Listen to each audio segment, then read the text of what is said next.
বাংলাদেশের বাউল শিল্পী আবুল সরকার কদিন আগে গ্রেপ্তার হয়েছে, আপনারা অনেকে জানেন।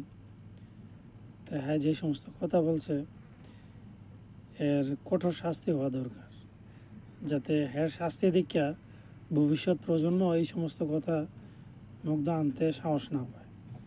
তা আমি অবাক হলাম একটা বিষয়, যে হ্যাঁ গ্রেপ্তারের বিষয়ে কিছু কিছু মানুষ এটা নিয়ে আন্দোলনে নামছে যে আবুল সরকার গ্রেপ্তার হইল কেন। তা যারা এই জিনিসটা নিয়ে আন্দোলনে নামছে এরা কি আর এই বক্তব্যটা শোনে না?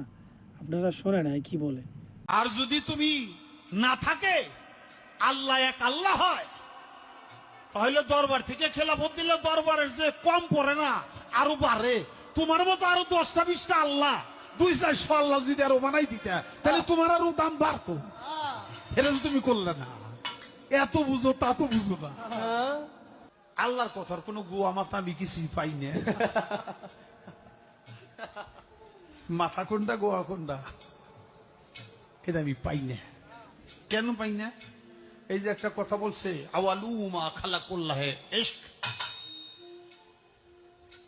প্রথম সৃষ্টি ইশক। আওয়ালুমা খালাকুল্লাহে মিন নূরি, নূর, প্রথম সৃষ্টি নূর। আওয়ালুমা খালাকুল্লাহে আরশ, প্রথম সৃষ্টি আমার আরশ। দেখেন, আওয়ালুমা খালাকুল্লাহে রূহ, প্রথম সৃষ্টি আমার রূহ।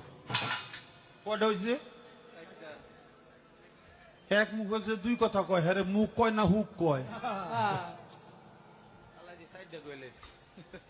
এক মুখে দুই কথা কইলে হ্যাঁ মুখ থাকে, হ্যাঁ তো মুখ থাকে না, হ্যাঁ তো হুক হয়ে যায়।